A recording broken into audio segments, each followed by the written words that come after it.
When a family is spending a normal day outside working in the yard, they could never have predicted the devastating accident that will impact their lives forever. A child left alone for a moment will face days of suffering while the community races to save him. This is the fatal breakdown of Rayan's tragic accident. Before we jump into this story, I just wanted to say thank you for engaging with my channel. Your comments, discussions, and opinions about each video let YouTube know that you want to see more videos of mine when they're posted. Liking a video or subscribing to the channel are simple ways you can help support me as a solo creator, doing all of the research, writing, animating, and editing for every video on the channel. There is also the option of buying me a coffee through the link in the description if you're interested in supporting me that way. I really appreciate you all being here, sharing the channel, and continuing to support me in all ways. So, thank you, sincerely. Rayan Aourram was out repairing a dry well on his property. He was trying to dig deep enough to hit water that could irrigate his crops. There had been a severe drought in the Moroccan region where they lived, in the mountainous northern region of Morocco. His curious 5-year-old son Rayan was running around playing and didn't really fear what he might encounter.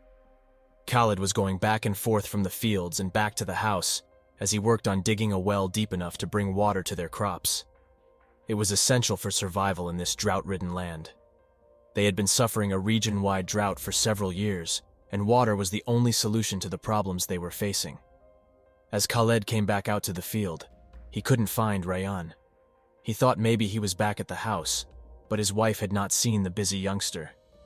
Together they set out to locate him, but were not terribly worried at first. After checking all of his regular spots, the fear started setting in. Where could he have gone in such a short time? The entire family frantically searched the property again. This time, a faint cry was heard from a distance. They found his tiny footprints as they followed the sounds. It was coming from the narrow well Khaled had been digging. He fell to the ground and looked down into the darkness, but couldn't see anything. He asked Rayan if he was okay, as he continued to cry out for help. They ran to the house to get flashlights to look down in the tunnel. Khaled had been painstakingly digging the well out day by day, so he knew it was over 100 feet to the bottom. They aimed the flashlights down into the tunnel, but saw nothing. It was only a black hole of dirt, with no end in sight. The family was talking to Rayan to calm him and let him know that they were going to get him out soon. They just weren't sure how far down Rayan might be stuck in the well. The hole was only 18 inches wide at the top, so it wasn't possible for his dad to squeeze in and move down to Rayan. The amount of dirt he would disturb would surely bury his son below. They tied a rope around a cell phone to see if they could see him and figure out just how far down he was stuck. They turned on the camera and slowly lowered the rope into the well to record the passage. Khaled used a length of rope that was long enough to make it to the bottom if necessary. He hoped to see the line slack and release tension once it reached Rayan's location. He lowered it 10 feet, then 20, fed out more rope to 50 feet, and continued to 60. Each foot of distance away, he grew more and more desperate for his poor son. He was just 5 years old and was so scared and hurt. The phone continued down 80, 90, and then finally 100 feet. He was stunned. Rayan was at the very bottom of the well. They pulled the phone back up and quickly watched the captured footage. It was sickening to see the face of their little boy covered with dirt and evidence of bleeding on his head. He was awake and moving, so there was at least some small comfort in that fact. But he was only 5 years old and injured. He wasn't able to pull himself up with the crumbling dirt walls. It was a helpless situation for everyone involved. They tried lowering a rope to him, but he just didn't have the strength to grab a hold of it and be pulled up 100 feet. There were rocks protruding in the passage, with hard roots and loose dirt. It was unstable, and every effort to lower something to him risked causing a cascade of dirt onto his little body, or even worse, a complete collapse. Neighbors were gathering to come up with a strategy to reach Rayan. There were many suggestions, including lowering his brother down on a rope to grab him. Each of these ideas was dismissed as too risky. No one, who was small enough to fit in the well, was capable enough to rescue an injured child.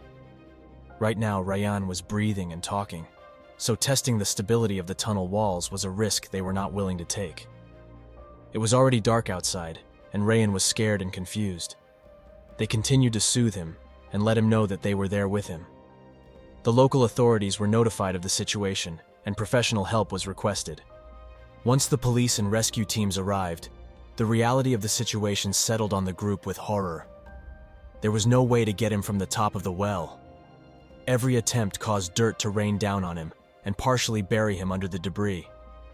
He shifted and turned to protect his face, but he was just a child.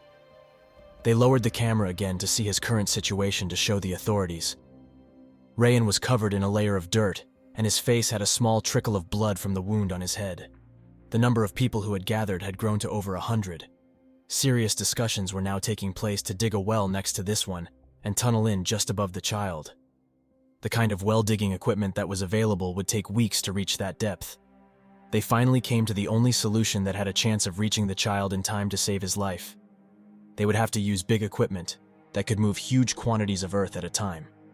The land sloped away from the well, so they planned to use excavators to dig out the side of the hill, down to 100 feet in depth. It was an enormous undertaking, but there was no other way to access the space where Rayan was sitting.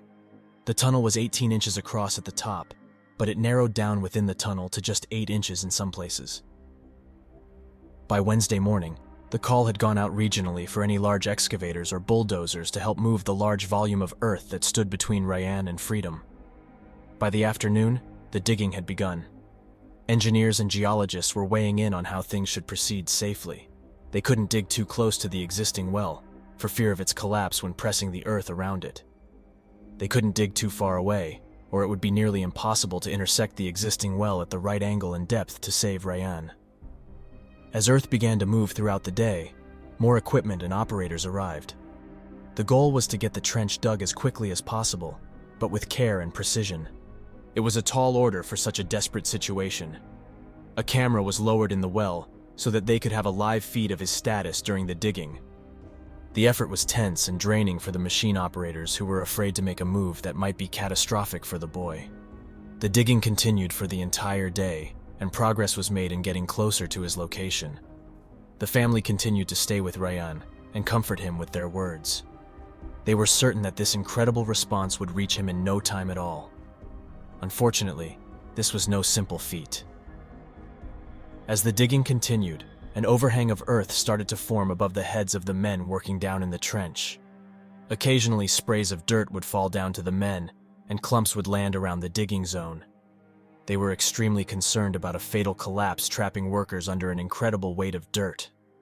Eventually, the overhang was deemed to be too dangerous to work under. It too had to be excavated away and fully expose the trench to open sky above. This process caused a huge buildup of earth in the trench, which had to be dealt with first. Mounds of dirt were building around the area, and a second set of machines was employed to move those further away to make room for the continuing effort. Wednesday turned to Thursday, and the digging continued. Rayan's family was getting frantic about his condition. He was getting weaker and responding less, so they prepared a bundle of small food items and water to lower down to Rayan. With fears that he may suffer from a toxic concentration of carbon dioxide in the narrow tunnel, they devised a series of tubes connected to a tank to deliver oxygen down to the bottom of the well. The extra oxygen would be essential for life, but if the carbon dioxide built up too much, the only remedy to save his life would be getting Rayan out of this tunnel as quickly as possible.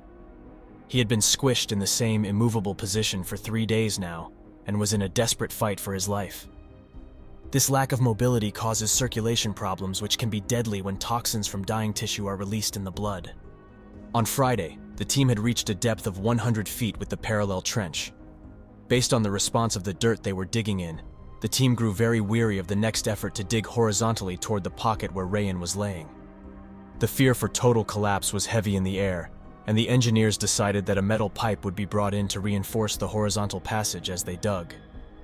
The digging became so delicate that they used hand tools to keep from disturbing the area too much.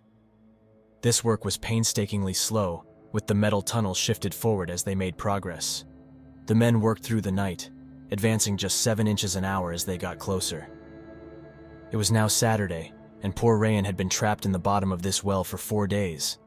He had had very little water and would be in a delicate condition.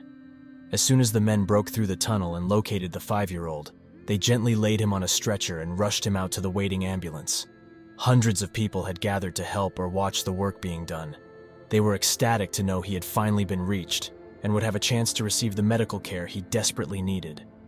They held their collective breaths, waiting to hear word on the boy's condition. But it would not be good news. Shortly after he made it to the hospital, he was pronounced dead.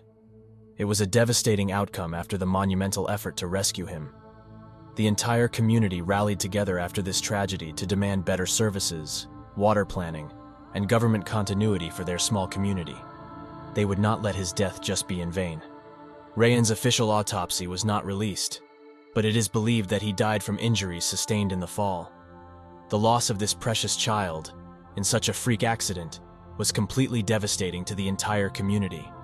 The family truly believed he would be saved in time, and his loss was unimaginable. They leaned on their faith and community in the wake of this gut-wrenching tragedy.